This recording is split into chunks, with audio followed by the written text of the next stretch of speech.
Good morning. Last class में जो हम तुम लोगों को होमवर्क दिए थे एग्जाम्पल 4 का, ठीक है। तो एग्जाम्पल 4 में जो अपना क्वेश्चन था उसमें लिखा हुआ था कि फेस वैल्यू जो है वो 100 था, इंटरेस्ट का रेट था 14% और टैक्स था 40%, पुरोड था premium on redemption of debenture, ठीक है। पुरोड जो था वो हम लोगों का 10% था और लाइफ था 5 इयर्स। तो ये हम लोगों का क्वेश्चन था।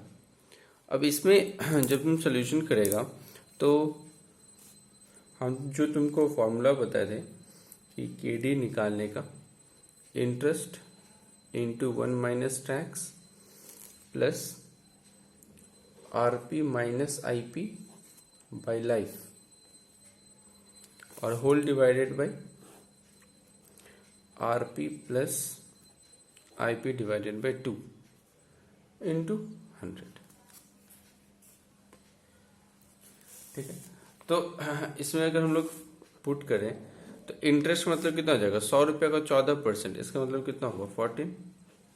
1 माइनस टैक्स रेट 40% है यानी 0.4।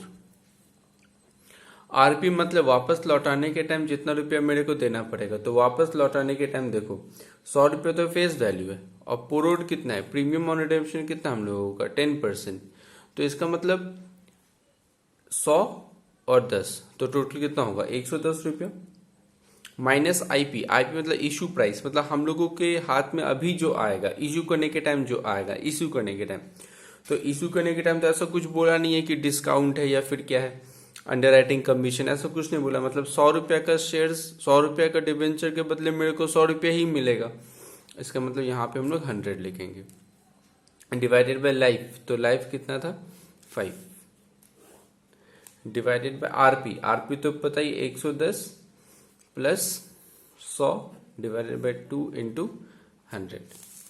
तो अब इसको फटाफट सॉल्व कर दो। इसको सॉल्व करेगा तो ये आ रहा है 9.90। तो जिन लोगों का आंसर 9.90 था वो लोग सही। इसके आता है एग्जाम्पल नंबर 5। तो एग्जाम्पल नंबर 5 जो है वो मेरा क्वेश्चन था कि फेस वैल्यू 100 था, इंटरेस्ट का रेट था 13%, टैक्स भी था 30% और डिस्काउंट ऑन इशू था 5% और पोरोड था 10%, लाइफ था 5 इयर्स और अंडरराइटिंग कमीशन था 2 रुपया।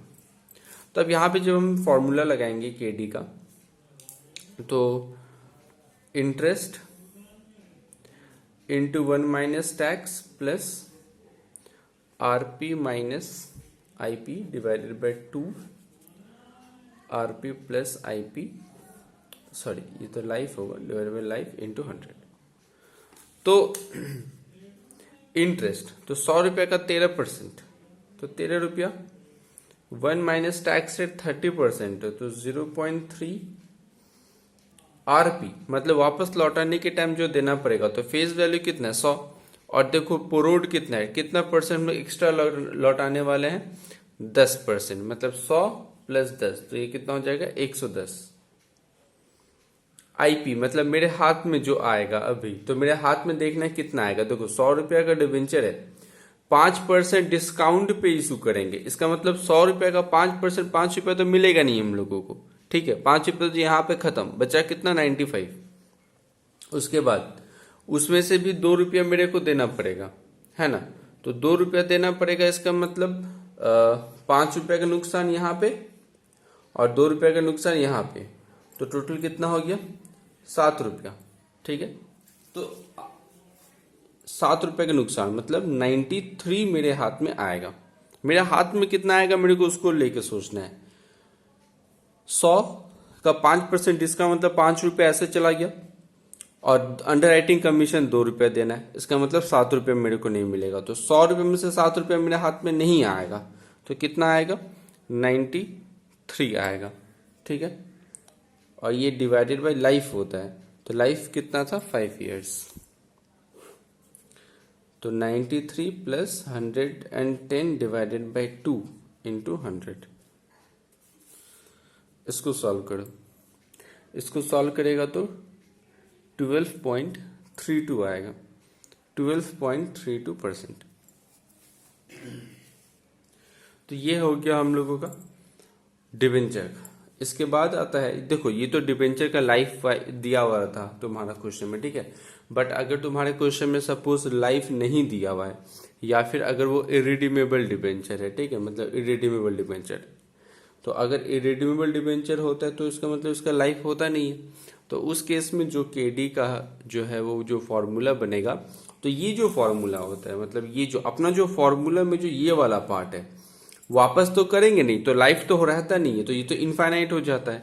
और कोई भी नंबर को तुम इनफाइनाइट से डिवाइड करेगा तो वो जीरो होता है, मतलब ये वाला पार्ट हट जाएगा। जैसे ये वाला पार्ट हटेगा वैसे ही आरपी तो हट गया, तो यहां से ये हट जाएगा और यहां से आरपी हट जाएगा, मतलब सिर्फ आईपी होगा। आरपी हट गया तो 2 भी हट जाएगा, क्योंकि 2 तो है नहीं, तो एवरेज होगा नहीं, तो सिर्फ डिवाइडेड बाय आईपी होगा। इसका मतलब मेरा जो फॉर्मूला बनेगा वो इंटरेस्ट इंटू 1 माइनस टैक्स, उसके बाद जो हम लोग लिखते हैं वो नहीं लिखना है, और डिवाइडेड बाय क्या होगा, सिर्फ आईपी इंटू 100। ये जो है वो तुम्हारा फॉर्मूला बन जाएगा। कैसे समझेगा ये वाला फॉर्मूला लगाना है, क्वेश्चन में लाइफ नहीं दिया हुआ रहेगा तो समझ जाना है कि ये वाला फॉर्मूला लगाना है, ठीक है। मान लो एग्जांपल, फेस वैल्यू जो है, फेस वैल्यू मान लो 100 रुपया है, इंटरेस्ट 12% है, टैक्स का रेट 30% है, डिस्काउंट ऑन इशू जो है वो मान लो 10% है। इसका मतलब फॉर्मूला क्या है, इंटरेस्ट। तो इंटरेस्ट यहाँ पे मेरे को कितना है 12%, तो 100 रुपये का 12% कितना आएगा 12, 1 माइनस टैक्स 30% है, यानी 0.3 डिवाइडेड बाई आईपी। आईपी मतलब मेरे हाथ में जो पैसा आएगा, तो हाथ में कितना आएगा 100 रुपया का फेस वैल्यू है, तो 100 रुपया में से 10% डिस्काउंट, तो ये कितना आ जाएगा 90, है ना। तो 90 मेरे हाथ में आएगा, इसलिए आईपी की जगह 90 हो गया, और इनटू तो 100 होगा। तो इसको सॉल्व करके 9.33% जो है वो आंसर आएगा, ठीक है। तो ये इरिडीमेबल डिबेंचर हो गया। इसके बाद कुछ हम तुमको होमवर्क दिए थे बुक से, देखते हैं क्या क्या है। तो बुक से सबसे पहले क्वेश्चन में 12 जो है वो होमवर्क था। क्वेश्चन में 12 देखो, a company is considering raising ₹100 lakh, ठीक है, 100 लाख रुपया उसको चाहिए, और या तो ये 14% से लोन ले सकते हैं, ठीक है, या फिर डिबेंचर इशू कर सकते हैं। तो डिबेंचर का परसेंटेज कितना है 13%। The term loan option would not involve any incidental cost, मतलब लोन अगर मेरे लिए तो अलग से कुछ खर्चा नहीं देना पड़ेगा, मतलब मेरा कुछ डिस्काउंट ऐसा कुछ खर्च नहीं आएगा। लेकिन अगर हम लोग डिबेंचर इशू करते हैं तो हम लोगों को 2.5% का discount on issue of debenture देना पड़ेगा। और फ्लोटेशन कॉस्ट कितना आएगा मेरा, फ्लोटेशन कॉस्ट जो है वो कितना आएगा 1 lakh. Advice the company assuming tax rate is 40%, ये परसेंट होगा, ठीक है। अज्यूम द टैक्स रेट जो है मेरे को 40% बोला। इसका मतलब मेरे को ये डिसाइड करना है कि हमको पैसा लोन से उठाना चाहिए या डिबेंचर से उठाना चाहिए, ठीक है। तो ये लो, सबसे पहले क्या बोल रहा है, a company is considering raising 100 lakh by either 14% term loan, ठीक है ना। तो इसको टर्म लोन, तो पहले हम लोग लोन निकाल लेते हैं कि टर्म लोन, इसका मतलब इसको हम लोग क्या बोलते हैं केटी, ठीक है, टर्म लोन का। तो इसका 14% बोल रहा है, तो इसका फॉर्मूला नॉर्मल वाला फॉर्मूला हो जाएगा जो हम लोग एग्जाम्पल 1 में किए थे, ठीक है, क्योंकि लाइफ नहीं है, आईपी नहीं है, बस पैसा लेंगे, लोन लेना है, ठीक है। तो interest into 1 minus tax rate, बस इतना ही होता है। तो इंटरेस्ट का परसेंटेज कितना है 14%, तो 100 लाख का 14, इसका मतलब कितना आएगा 14 लाख, 100 लाख का 14% यानी 14 लाख। लेकिन हम लोग सिर्फ 14 लिख सकते हैं, कोई दिक्कत नहीं है। मान लो फेस वैल्यू 100 लेके, ठीक है, कोई दिक्कत नहीं है इसमें। तो 14 लाख लेके भी करेगा तो होगा 1 minus tax rate. Tax rate मेरे को बोला 40% एज्यूम करनी, यानी ये 0.4 होगा। तो ये कितना हो जाएगा 14 और ये आएगा 0.6। तो 14 और 0.6 देखते हैं कितना आता है। 8.4। तो अगर हम लोग लोन से पैसा उठाए तो हम लोगों का खर्च जो है वो 8.4 आएगा। भैया अगर पूरा लेके करते 100 लाख का, तो देखो अगर 100 लाख का तुम लोग 14% निकालेगा क्वेश्चन के अकॉर्डिंग, 100 लाख का अगर हम लोग 14% निकालेंगे तो ये इधर कितना आएगा 14 लाख आएगा ना। तो उस केस में क्या होगा 14 लाख इंटू 1 माइनस 0.4 बाई तुम कितना रुपया उठाया टोटल 100 लाख। तो यहाँ पे तुमको 100 लाख लिखना पड़ेगा, समझा। अगर यहाँ पे तुम टोटल लिखता है कि टोटल तुमको कितना इंटरेस्ट का एक्सपेंस है, तो तुमको डिवाइड जो है वो टोटल फाइनेंस अमाउंट से करना पड़ेगा कि इतना यूज करने के लिए तुमको इतना इंटरेस्ट पे करना है। ठीक है, तुम इसको अगर सॉल्व करेगा तो वो भी देखना 8.4% ही आएगा। तो दोनों में से कोई भी तरीका करो, कोई दिक्कत वाला बात नहीं है। ठीक है, तो अगर हम लोग लोन यूज किए तो हम लोगों को 8.4 का इंटरेस्ट देना पड़ेगा। उसके बाद क्वेश्चन बोल रहा है डिवेंचर भी ले सकते हैं और डिवेंचर का रेट 13% आएगा। तो डिवेंचर का फॉर्मूला लाइफ वाइफ देख लेते हैं, लाइफ है कि नहीं है। तो क्वेश्चन में मेरे हिसाब से लाइफ का बात तो नहीं किया है।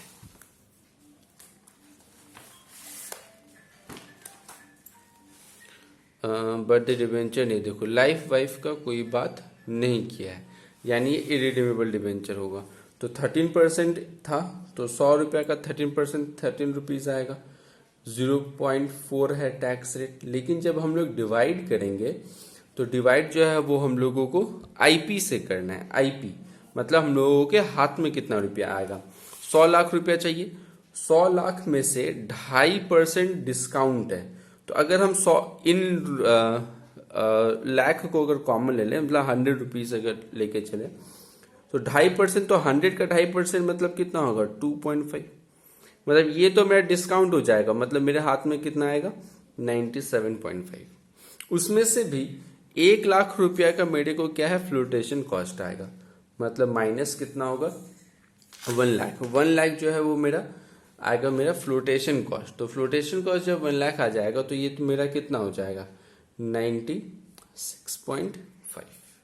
तो ये हो जाएगा 96.5। तो उस केस में यहाँ पे डिवाइड जब हम करेंगे तो यहाँ पे डिवाइड 96.5 से करेंगे, 96.5 इंटू 100। ठीक है, तो ये मेरा कितना आ जाएगा आंसर में 13 इंटू 0.6 डिवाइडेड बाई 96.5 इंटू 100। तो ये आ रहा है 8.08। अब देखो 8.08 मतलब क्या 8.4 से कम हुआ, मतलब डिबेंचर से अगर हम लोग पैसा उठाएंगे तो हम लोगों का इंटरेस्ट जो है वो कम हो रहा है, और लोन से अगर लिए तो इंटरेस्ट का खर्चा ज्यादा आएगा। तो हम लोगों को कहां से लोन रेज करना चाहिए, we should raise our fund by issuing debenture. तो डिबेंचर इशू करके जो है वो हम लोगों को अपना पैसा उठाना चाहिए। ठीक है, ऐसे करके तुम्हारा समझ जो है वो क्वेश्चन बनता है। तो ये हो गया क्वेश्चन नंबर जो भी था 12 था शायद, तो क्वेश्चन नंबर 12। इसके बाद और एक था क्वेश्चन नंबर 13। तो question number 13, Vishnu steel limited has issued 30,000 irredeemable debenture. ठीक है, क्वेश्चन ही बोल दिया 14% डिबेंचर ऑफ ₹150 ईच। अब यहाँ पे देखो फेस वैल्यू कितना बोला, हम लोगों का आदत होता है कि हमेशा फेस वैल्यू 100 ले लेने का, बट क्वेश्चन तुम ध्यान से पढ़ेगा, क्वेश्चन में यहाँ पे फेस वैल्यू चेंज कर दिया, 150% बोला है। ठीक है, the cost of flotation of debenture is 5%, 5% बोला फ्लोटेशन कॉस्ट आया है। उसके बाद बोल रहे हैं of the total issued amount the company taxation, tax का रेट दे दिया 40%, कैलकुलेट द कॉस्ट ऑफ डेब्ट। तो देख हम लोग का फेस वैल्यू कितना है 150, 150 और इंटरेस्ट रेट कितना है 14% है, मतलब 150 का तुमको 14% निकालना है। तो इंटरेस्ट जो तुम निकालेगा, मतलब इंटरेस्ट जो होगा वो 21 रुपीज होगा, मतलब 150 का 14%, ठीक है। और the cost of flotation is 5% of the issued amount. तो इशू हम लोग of the total issued amount बोला, ठीक है। तो इशूड अमाउंट मतलब क्या हो गया, इशूड अमाउंट हो गया। तो इशूड अमाउंट मतलब 150 रुपया, ठीक है। तो इसका जो हम लोग 5% निकालेंगे तो फ्लोटेशन कॉस्ट जो हम लोगों का निकलेगा वो 150 का 5%, यानी कि 7.5। इसका मतलब आईपी जो है वो हम लोगों का 150 minus 7.5 that is equal to 142.5 होगा इशू प्राइस, ठीक है। तो आप इसको अपने को फॉर्मूला में डाल देना है, ठीक है। चलो, तो 13 नंबर जब करेंगे तो K D equal to interest into 1 minus tax by I P into 100, क्योंकि ये बाद वाला तो फॉर्मूला होगा नहीं, इरेडीमेबल डिबेंचर है। तो इंटरेस्ट की जगह हम लोग कितना लिखेंगे 21, 1 माइनस टैक्स रेट। तो टैक्स रेट कितना बोला था अपने को 0.4, ठीक है, 40% था। उसके बाद तो होगा नहीं बाई आई पी, तो 142.5 इंटू 100। तो इसको कैलकुलेशन करके देखो ये 8.84 आ रहा है, ठीक है। तो ये हो गया क्वेश्चन नंबर 13। इसके बाद हम और एक क्वेश्चन दिए थे स्कैनर से, स्कैनर से क्वेश्चन एक तो था। क्वेश्चन नंबर 13 बोले Reema and company has issued 12% debenture of face value 100, 100 रुपया का है, 10 लाख रुपया का डिवेंचर इशूड का है। Debenture is expected to be sold at 5% discount, ठीक है, मतलब 95 हाथ में आएगा। It will also involve flotation cost of ₹5 per debenture, मतलब 90 हो गया, 5 रुपया डिस्काउंट और 5 रुपया फ्लोटेशन, मतलब 90 रुपया हाथ में आएगा। The debenture are redeemable at a premium of 5%। Oh 5% premium, मतलब हमको लौटाने के टाइम 5 रुपया एक्स्ट्रा, मतलब 105। आरपी, आरपी जो है वो 105 होगा। लाइफ जो है वो 10 ईयर्स देगा। बोल रहा है कि calculate the cost of debenture if the tax rate is 50%, ठीक है। अब देखो क्वेश्चन में तुमको क्या बोला है, कैलकुलेट डिवेंचर और टैक्स रेट दिया 50%। तुमको दिमाग में ऐसा लाना ही नहीं है कि बिफोर टैक्स होगा कि क्या होगा, और क्वेश्चन तुम्हारा कभी बोलेगा भी नहीं बिफोर टैक्स के बारे में, ठीक है। आंसर देख के समझ में आ रहा है ये बिफोर टैक्स आफ्टर टैक्स, क्योंकि कॉस्ट ऑफ कैपिटल तुम्हारा टैक्स को तो कंसीडर करना ही पड़ता है, ठीक है। तो आंसर देख के तुम कभी इसको फॉलो करने का जरूरत नहीं है, ठीक है। क्वेश्चन में हमेशा आफ्टर टैक्स ही तुमको बोलेगा, तो आफ्टर टैक्स को लेके ही करना है, ठीक है। चलो, तो इसका मतलब स्कैनर का 2007 का जो क्वेश्चन है, तो K D equal to interest, तो मेरे को पहले चाहिए इंटरेस्ट। तो 100 रुपया का बोला है, 100 रुपया का 12%, 12 रुपया, 1 माइनस टैक्स रेट। तो टैक्स रेट है मेरा 50%, तो 0.5 प्लस आरपी। वापस लौटाने के टाइम बोला 5% प्रीमियम देंगे। 100 रुपया का डिवेंचर है, 5% प्रीमियम, मतलब कितना देंगे 105 रुपया। आईपी, आईपी मतलब हो गया हमारे हाथ में कितना आया होगा। 100 रुपया का डिवेंचर है, 5 रुपया डिस्काउंट है और 5 रुपया मेरा फ्लोटेशन कॉस्ट है, मतलब 100 रुपया में से 5 रुपया डिस्काउंट का चला गया, बचा 95 में से 5 रुपया चला गया मेरा फ्लोटेशन कॉस्ट, तो बचा कितना 90 रुपया, मतलब 90 रुपया हाथ में आया। लाइफ है 10 years divided by 105 plus 90 divided by 2 into 100। इसको सॉल्व करके देखते हैं कितना आएगा। ये कितना हो जाएगा, 12 का 50% 6 रुपया, 105 माइनस 90, 15 बाई 10 1.5 बाई इंटू 100, ये 150, 105 प्लस 90 डिवाइडेड, तो ये हो जाएगा 97.5। फिर देख लेते हैं कि ऊपर का तो आएगा 7.5, 7.5 इंटू 100 डिवाइडेड बाई 97.5, 7.69%। तो इसका जो है 7.69% तो मेरा आंसर हो जाएगा, ठीक है। तो ये हो गया इसके बाद हम बात कर लेते हैं प्रेफरेंस शेयर्स का। देखो प्रेफरेंस शेयर्स का जो फॉर्मूला होता है, जैसे डिबेंचर है वैसे प्रेफरेंस शेयर्स है, ठीक है, कुछ अलग नहीं है। बस इसका जब हम फॉर्मूला का बात करेंगे तो इंटरेस्ट नहीं होता है इन लोगों का, क्या होता है, डिविडेंड। जैसे इंटरेस्ट निकालता है वैसे डिविडेंड भी निकलेगा, ठीक है। Face value into percentage. वहां पे 1 माइनस टैक्स रेट होता था, यहाँ पे क्या होगा 1 plus CDT, corporate dividend tax. और जब तक corporate dividend tax, dividend word ना दिखे, तब तक ये जीरो मानेगा तुम लोग हमेशा, ठीक है। बात बाकी सब सेम है, RP minus IP by life, RP plus IP by 2 into 100, ठीक है। एक तो एग्जाम्पल कर लेते हैं। मान लो कि फेस वैल्यू है 100, डिविडेंड का दिया हुआ 12%, टैक्स है 40%, CDT है 10%, डिस्काउंट ऑन इशू 5% है, पोरोड 8%, लाइफ 5 ईयर्स, ठीक है। तो फेस वैल्यू कितना है 100 का 12%, मतलब डिविडेंड की जगह हम लोग कितना लिखेंगे 12 रुपया। उसके बाद क्या है 1 प्लस CDT, 1 प्लस CDT मतलब कितना होगा 1 प्लस 10% मतलब 0.1 प्लस RP मतलब रिडेम्पशन प्रोसीड, तो 100 रुपया, और पोरोड देखो 8% मतलब कितना होगा 108, माइनस मेरे हाथ में जो आएगा, तो मेरे हाथ में कितना आएगा 100 रुपया में से 5% डिस्काउंट मतलब 95 हो गया, तो 95 अंडर राइटिंग कमीशन वगैरह तो है नहीं, लाइफ है 5, ये 108 प्लस 95 बाई 2 इंटू 100। सॉल्व कर लेते हैं, तो इसको सॉल्व करके आ रहा है 15.57%, ठीक है। तो ये हो गया प्रेफरेंस शेयर्स का। तो होमवर्क में 2008 का 1, 2009 का 1, 2012 का 2, 2014 का 1 स्कैनर से, ठीक है। इतना 4 होमवर्क दिए हम, ठीक है। चलो टाटा बाय बाय।